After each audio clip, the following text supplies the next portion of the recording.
here we've got a fantastic Aussie red, the Orlando Prince Barossa Shiraz. So this could not be more Aussie than if it came up to you and said, "G'day, mate." It's got everything there. It's got the masses of dark, ripe, rich fruit. It's got lots of oak. It's got a bit of spice, but everything is held together in a really balanced, delicious way. So this is the wine that you go for if you want a great big piece of steak, you're at a steakhouse kind of meal, but it's got enough there that even if you want to enjoy this on your own, if you're not faint of heart, you can enjoy it there too. So this is your cracking Aussie red. This is a delicious bargain for champagne lovers. The Jean Josselin Cuvée de Jean champagne is quintessential champagne. It's got that wonderful, bright, sort of linear structure. It's got this beautiful fruit expression, but it's got all of that kind of laser-like refreshing finesse that champagne is most well known for.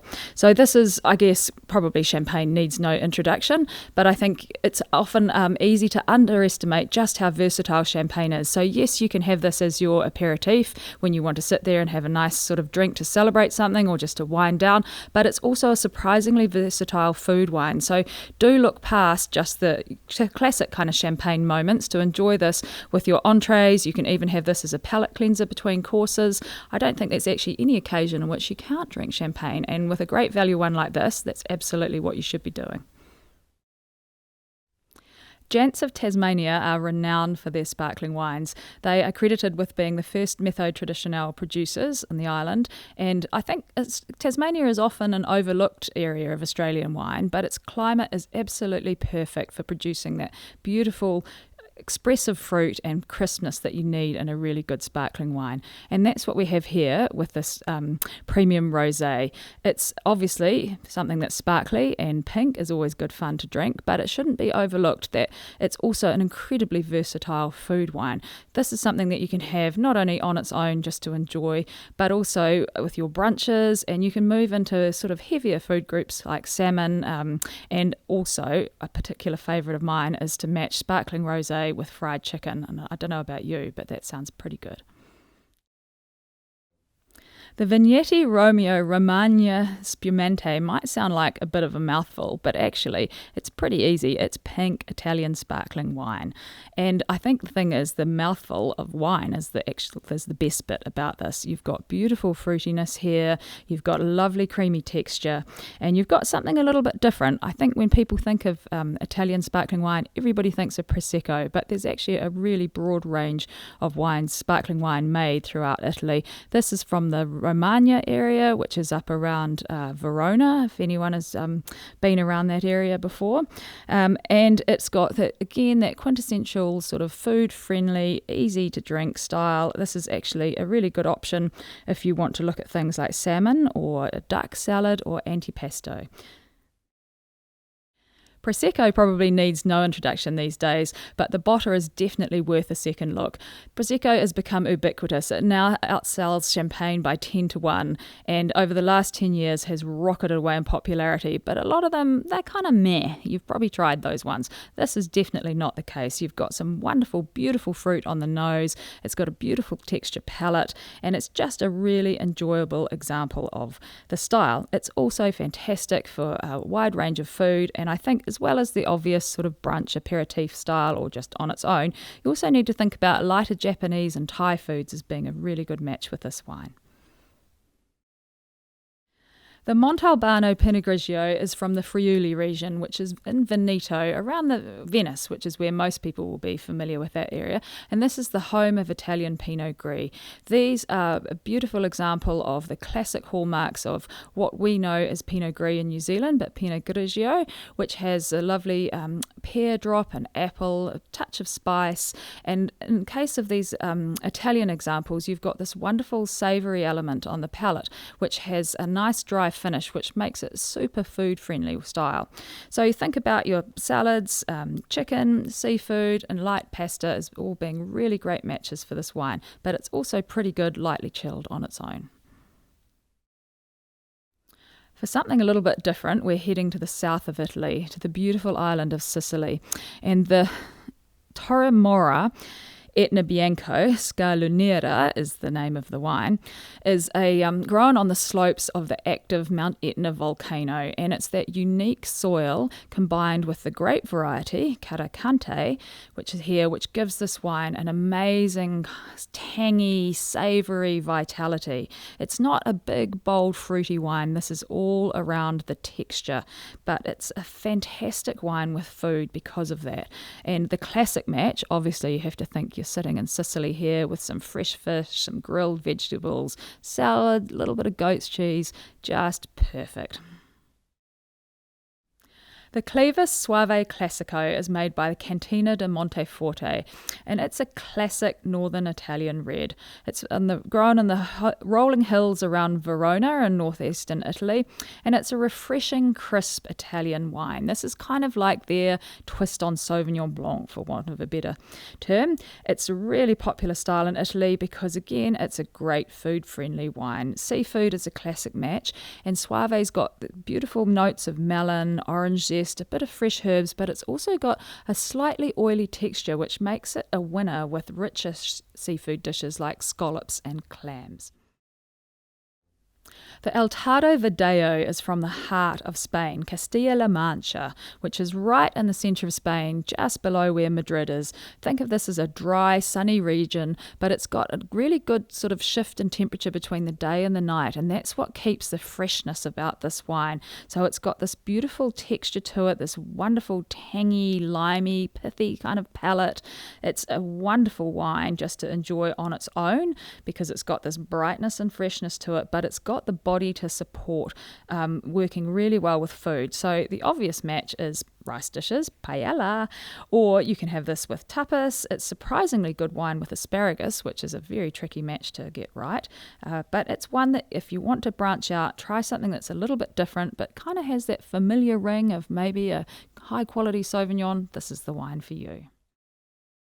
As we all know, rosé has been the great breakthrough wine style. There's loads of rosé around the place and we're all pretty familiar with drinking it, but not a lot of us have branched back out into trying the original wine rosé styles from France. So La Belle Angèle offers a wonderful glimpse into the world of southern French rosé. This is made from Grenache and Cinsault, and as well as that beautiful delicate berry fruit that we've come to expect from local rosés, we've also got a wonderfully subtle, savoury element here in this wine. It's got this beautiful, slightly dry finish to it, and it is a fantastic match with food. Salmon and duck, charcuterie are all wonderful matches with this, and salad niçoise is the classic match from the region. The Jacobs Creek Rosé is a wonderful example of a classic rosé style. It's dry, but it's fruity. There's lots of wonderful ripe fruit to be found on the palate, but it's got that beautiful crisp finish, which makes it a wonderful rosé to enjoy on its own or to match with a wide range of foods. Again, super versatile. Lots of good aperitif and brunch options here, smoked salmon, chicken. It's a real food wine. Now, Jacobs Creek have been making wine for over 170 years, and they know a thing or two, and I think that's shown by the wonderful, beautiful, balanced nature of this wine. The Mesta Tempranillo is a wonderful, juicy red wine right from the heartland of Spain, that beautiful, arid, dusty region just south of Madrid. It's made from Tempranillo, which is the classic red grape grown right throughout Spain, and this wine is all about juicy strawberries, herbs, earth. It's a wonderful expression of quintessential Spanish wine.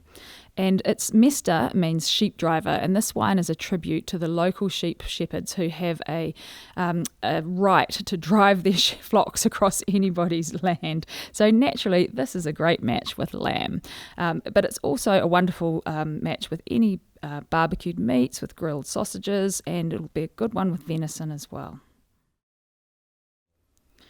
The Castillo Armada Tempranillo is from Valdepeñas in the centre of Spain. It's a wonderful landscape, incredibly evocative, with lots of ruins, the castillos, which are amazing old castles dotted throughout the landscape.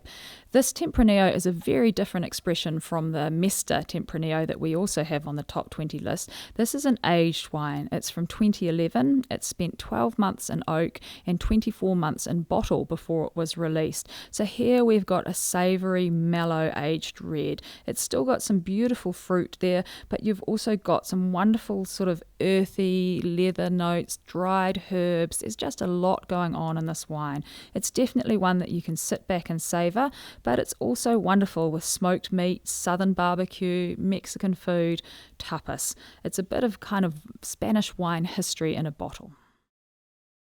La Belle Angèle Gamay has not only got a beautiful label, but it's also a wonderfully beautiful wine, aromatic, juicy, supple. This has got low tannins and bright acidity. It's right on trend for those who enjoy a lighter red wine that you can have slightly chilled. If you think about like akin to a fresh, juicy, light Pinot Noir, but this has got a slightly more savoury palate than the wines that we see here in New Zealand.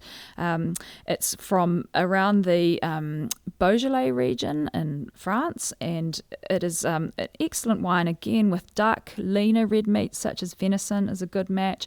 Also really good with mushrooms and creamy cheeses, but I think lightly chilled on a warmer day is just perfect as well. The El Burro Kick-Ass Garnacha does what it says on the label. That's going to give your palate a bit of a kick here. This is a generous, hearty, sturdy, rich, mouth-filling, fleshy Spanish red. It's made from Garnacha, which is also known as Grenache, and it's from the heartland of Spain, Cariñena in Aragon. And it is kind of, I suppose, some people will be familiar with the Australian Grenache Shiraz blends. This is kind of not a million miles away from there, but a little more savoury, a little less jammy. It's got some wonderful, beautiful sort of savoury, bright acidity on the palate, but it's still got that lovely, generous, fleshy kind of character. Fantastic value, just shows what amazing wines come out of Spain. The Vigneti Romeo Sangiovese is from the Romagna region in north-central Italy. It's made from Sangiovese, which is the workhorse grape grown across Italy in many different expressions. This is quite a modern Italian wine. It's got lovely savoury red fruits. Think about that kind of tart cherry, raspberries, and it's got some lovely spicy oak to it as well. Quite a robust style. This will be a really good match with pasta with meat sauces, grilled red meats. You could have this with a cheese board with salami and hard cheeses on it. Again, it's a pretty versatile wine that just gives that wonderful, I guess, expression of classic Italian food wine. This wine will be familiar territory for a lot of drinkers. The Grant Burge Barossa Cabernet Sauvignon is again a classic Aussie red. It's rich in fruit and oak. It's got wonderful spice. It captures the perfume of Cabernet beautifully. It's got that wonderful cassis, cedar, cigar box element. And when you move onto the palate, there's a sort of a bold, spicy richness there. Lots of dark, generous berries and plummy fruit. Some wonderful oak threaded through. Again, this is a wine that just cries out to be matched with steak, roast beef, all those wonderful, rich, red meat focused meals that you can have is coming into winter where you want something warming and rich. We always think we know Aussie reds, but there's a lot to explore still, and possibly not so many people have tried the GSM blends of Australia. So the Chapel Hill Le Parson Grenache Shiraz Mourvèdre is an Aussie take on the Rhone classic, that medley of three red grapes that all really complement one another. They make a beautiful mid-weight, bright, fruity red here. It's sort of juicy, sort of savoury. There's a lot going on. It's got a wonderful silkiness, moderate tannins. It's bright and fresh. It's wonderful wine to have with bolognese sauces, grilled meats. Works really well with game food. And the grapes in McLaren Vale were first planted in the mid-1800s, and so there's a lot of history there. These are quality wines at a great price. La Ville Farm is a medium-bodied red from the Ventoux region in southern France. not far from Provence. Think about where Avignon is and you'll be in the right area. Wines have been made here for around 2,000 years, and the Perrin family who makes this wine have been making wine for 5 generations, so they definitely know how to get things right. This is a medium-bodied, spicy red wine. It's got nice acidity, it's got good fruit to it, and it really is a versatile red. It's good on its own, and it's also good for lighter red meat-based dishes. So think about casseroles, cassoulet, terrines, salami, and you'll be in the right area. The Orvea Tinta, the name means black sheep. It's a reference to the blend of this wine, Graciano, which is a classic Spanish variety from Castilla-La Mancha, but Malbec, which is more typically found in France. It's not a common variety in this region. Malbec is also a very dark black wine. So the name is a nod to the colour, the outlier variety, and the region's ubiquitous sheep. Now, this is a bold, juicy Spanish red. If you like Australian Shiraz but you want to try something different, this will be a great wine to try. It's got good freshness and suppleness, a long, spicy finish, and it's a wonderful wine with obviously lamb, but also rich pork dishes and lovely stews with herbs and spices.